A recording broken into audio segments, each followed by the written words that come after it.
እዙ ካብ ሰነዳት ውሽጢ ሃገር ተሞርኪስና ዘዳለና ትሕዝቶ ንኹሉ ኤርትራዊ ኣዝዩ ኣገዳሲ ስለ ዝኾነ ክትከታተሉና ብኽብሪ ንዕድመኩም። ነዚ ትሕዝቶና እዚ ካልኦት ኤርትራውያንን ጉድሳትን ምእንቲ ክበጽሖም ብወገንኩም ሼርን ላይክን ክትገብርዎ ነዛ ቻነልና ድማ ክሳብ ሕጂ ሳብስክራይብ ዘይገበርኩም ሳብስክራይብ ብምግባር ክትተሓጋገዙና ብትሕትና ንላብወኩም። ሕጂ ናብቲ ዘዳለናዮ ካልኣይ ክፋል ትሕዝቶ ንሰግር ኣለና። ሰናይ ምክትታል።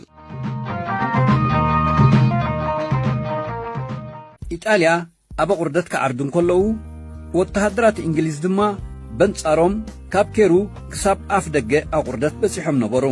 ብድሕርዚ እንታይ ሰዓበይ ዝብል ቀጺልና ነቕርበልኩም። ብ28 ጥሪ ምብራቕ ሸነኽ ኮከን ዝደየበ ህንዳዊ ሓይሊ ብሪጣንያ ክሳብ ዕለት 30 ጥሪ ተሪር ናይ ምርብራብ ውግእ ኣካየደ። እዚ ኣብ 1941 ዓመተ ምህረት ምዃኑ እዩ።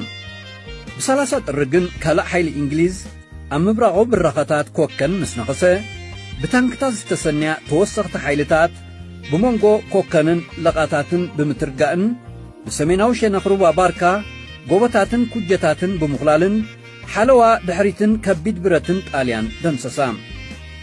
ኢጣልያዊ ሎረንሲኒ ነቲ ኣዝዩ ተኣማሚንሉ ዝነበረ ምኩር ብርጌድ እኳ ከይተጠቕመሉ ስዕረት ሰራዊቱ ተዓዘበ።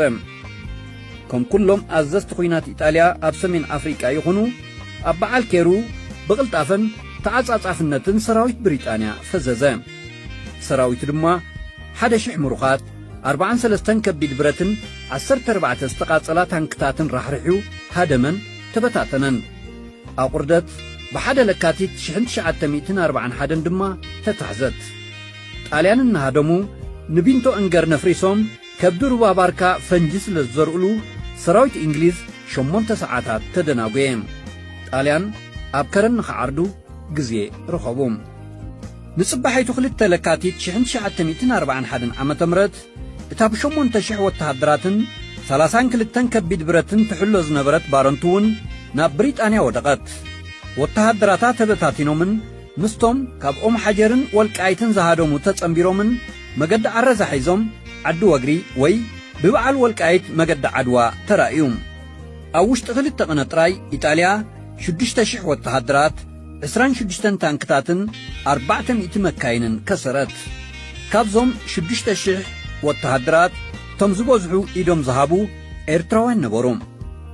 ከረን ጽንዕቲ ዕርድያ ዝነበረት ብዘይካ ጽርግያ ጥንቁልሓስ ሰራዊትን ተሽከርከርትን ሒዝካ እትድይበሉ